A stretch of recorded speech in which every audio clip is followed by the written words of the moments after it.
So you've always wanted a Lexus. Your heart is saying go, but your bank account is saying no. Well, Lexus may have solved your conundrum. This is the all-new subcompact-sized UX priced from the low 30s. Going down market is nothing new in this segment, but manufacturers must show prudence so as not to water down their luxury marquee. The UX is now the gateway Lexus, so it will introduce the brand to a younger group of customers.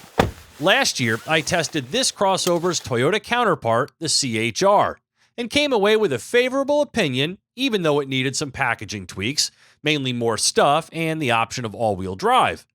This UX, which stands for Urban Crossover, preserves the CHR's funky, evocative styling with a healthy dose of Lexus luster, including the choice of four-wheel traction and even a hybrid powertrain. The model I'm running around in this week is the UX 200 Luxury with front-wheel drive and a handful of options, leading to an MSRP of $41,560.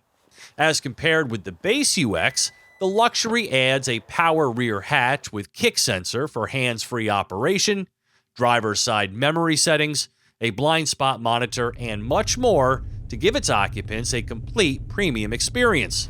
Utilizing a new 2-liter 4-cylinder engine that delivers more power and better fuel efficiency than the Toyota power plant, the UX is rated at 169 horsepower and 152 pound-feet of torque, while using a trick CVT that's engineered to behave more like a traditional automatic transmission with 10 simulated gears.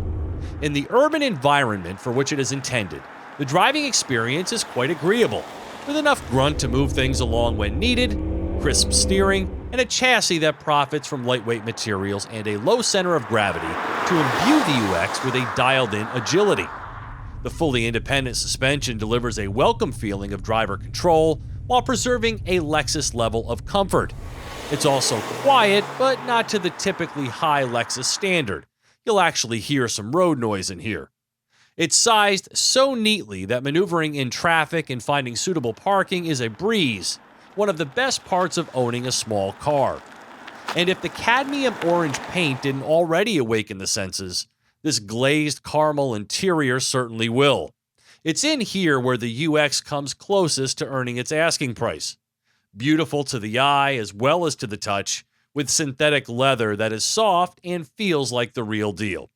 It's a driver-focused cockpit with an optional heads-up display, cool graphics, and a new twist on an old theme. In 1982, for Christmas, my parents bought me a ColecoVision, which was way better than Atari at the time.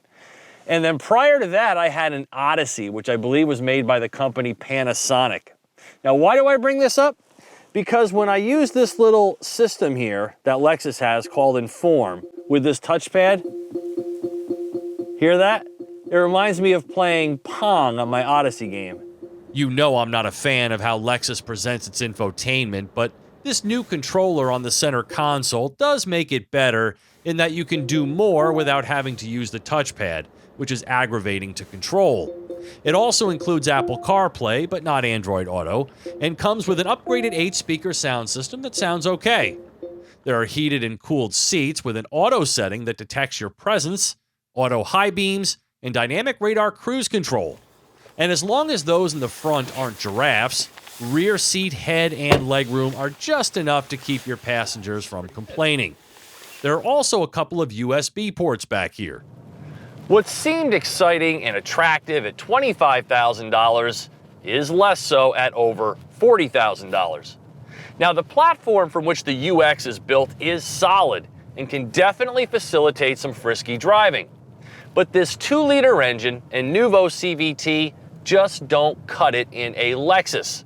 It's slow and doesn't entice me to drive it for fun.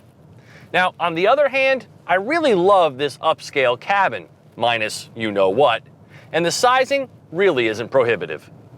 There are eco, normal, and sport modes, but nothing really fixes the lack of enjoyment from behind the wheel or the droning sounds it makes when it's out on the open road, which is sad because you can tell this platform can handle a real powertrain, which, in addition to being a fine around-the-town performer, would also make it a real driver's car. A hybrid variant of the UX is also available, as is an F-Sport model, but I doubt that either would change my impression. Gas mileage is quite solid at 33 mpg on regular. In exchange, you get a Lexus that takes nearly 9 seconds to reach 60 miles per hour.